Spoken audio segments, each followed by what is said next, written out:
ભાવનગરમાં પોલીસ પર હુમલાની વધુ એક ઘટના। ચિત્રા સિત્સર રોડ પર પોલીસ કર્મચારી પર હુમલાનો પ્રયાસ।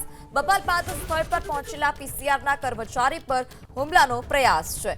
ઘટના ભાવનગરની કે જ્યાં ચિત્રા સિત્સર રોડ પર પોલીસ પર હુમલાની ઘટના।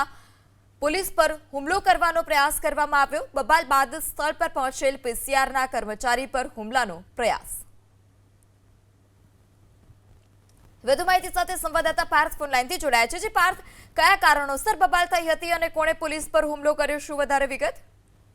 જો ભાવનગરની અંદર 6 મહિનામાં પોલીસ ઉપર ચોથી વખત હુમલાની ઘટના સામે આવી છે, જેમાં શહેરનો જે બોરતલાવ પોલીસ સ્ટેશન આવેલી છે ત્યાં સિત્સર સતનામ ચોક આવેલો છે, ત્યાં માથાકૂટ થઈ હતી અને તે દરમિયાન કોઈ અજાણ્યા વ્યક્તિ દ્વારા પીસીઆરમાં વર્દી આપવામાં આવી હતી અને ત્યારબાદ જે પીસીઆર 112ની જે પોલીસ વાન છે તે સતનામ ચોક ઉપર પહોંચી હતી અને એ સમયે બોરતલાવ પોલીસમાં ફરજ બજાવતા હેડ કોન્સ્ટેબલ ભાવેશભાઈ વાળા હતા કે તેનો નીચે ઉતરતા સચિન મકવાણા નામના અસામાજિક તત્વ દ્વારા હુમલાનો પ્રયાસ કર્યો હતો। જો કે સચિન મકવાણા છે તેમના દ્વારા એફઆઈઆરની મુજબ વડે હુમલો કરવાનો પ્રયાસ કર્યો હતો, પરંતુ પોલીસ દ્વારા તેને રોકવામાં આવ્યો હતો અને બાદમાં આ જે સચિન મકવાણા નામનો વ્યક્તિ છે તેમને પોલીસ ઉપર જે પાટા વડે હોય અથવા તો મારઝૂડ કરી હોય તે પ્રકારની એફઆઈઆરની અંદર ઉલ્લેખ કરવામાં આવ્યો છે। પરંતુ આ જે ઘટના બની છે તેને લઈને કાયદો વ્યવસ્થાની સ્થિતિ ઉપર ચોક્કસથી સવાલો ઉભા થાય છે। જો કે આ ઘટના બાદ આજે સચિન મકવાણા નામનો વ્યક્તિ છે તેમને બોરતલાવ પોલીસ દ્વારા અટકાયત અને ધરપકડ કરવામાં આવી છે, પરંતુ 6 મહિનામાં પોલીસ ઉપર આ જે હુમલાની ઘટના ચોથી વખત બનતા અનેક સવાલો ઉભા થયા છે।